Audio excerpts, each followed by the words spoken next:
है कि मतदान में हिस्सा न लेने का नतीजा क्या होता है, उसको मैं एक किस्से के साथ, एक फैक्चुअल कहानी के जरिए, घटना के जरिए आपको बताना चाहता हूं कि आप समझिए कि जो है वो गलती जो कुछ लोगों ने की थी उसकी सजा कितने लोगों ने भुगती और कैसे भुगती। और ये जिक्र जो है 1946 का है, 1946 का, बंटवारे के पहले का। सियालकोट का आपने नाम सुना होगा। पाकिस्तान का जो पंजाब है, उस पंजाब प्रांत है, उसका एक जिला है सियालकोट। लाहौर से उसकी दूरी है 135 किलोमीटर और जम्मू से सिर्फ 42 किलोमीटर।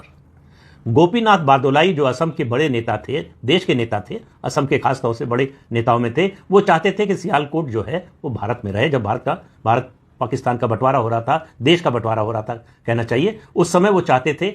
वो सियालकोट उस समय हिंदू बहुल या हिंदू बहुसंख्यक जनसंख्या वाला इलाका था। फिर भी तय हुआ कि इसका फैसला जनमत संग्रह से होगा। जनमत संग्रह की तारीख तय हो गई, वोट का तरीका तय हो गया और तारीख और जो है समय तय हो गया। जब मतदान शुरू हुआ तो मुसलमान सुबह से उठकर लाइन में लग गए और सबसे पहले वोट देकर आए। लंबी लंबी लाइनें लग गईं और हिंदुओं ने क्या किया, हिंदुओं ने वो आराम से उठे, खाया पिया, आराम किया। उसके बाद दोपहर के करीब पहुंचे और देखा कि बड़ी लंबी लंबी लाइनें लगी हैं, तो आधे लोग तो लंबी लाइनों को देखकर ही घर लौट गए कि बेकार है, इतनी देर तक कौन इंतजार करेगा।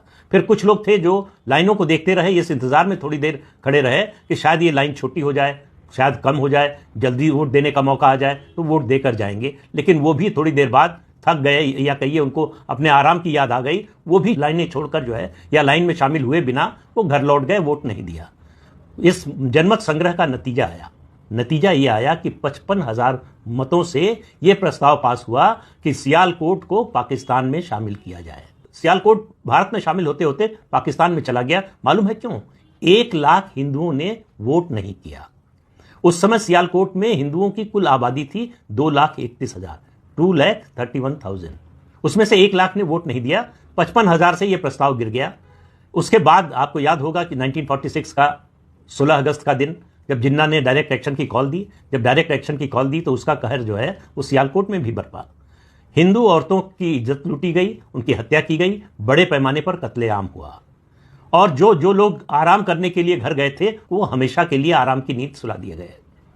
और 1951 यानी ये 1941 के सेंसस की फिगर बताई मैंने, 2,31,000 हिंदू पॉपुलेशन थी। और 1951 यानी 10 साल बाद जब सेंसस हुआ, और जब ये मैं बता रहा हूं 1941 के सेंसस के आधार पर, तो 1946 की बात कर रहा हूं। 1951 में जो सेंसस हुआ उसके मुताबिक सियालकोट में हिंदुओं की आबादी केवल 10,000 बची, केवल 10,000 बची। और 2017 की फिगर के अनुसार सियालकोट में हिंदुओं की आबादी सिर्फ 500 है। आज पता नहीं एक भी हिंदू वहां है या नहीं है। उस दिन अगर सियालकोट के हिंदुओं ने वोट दिया होता तो सियालकोट हिंदुस्तान में होता और वहां जो हिंदू थे वो सब जिंदा होते। तो वोट न देने का क्या असर हुआ, ये आप इस बात से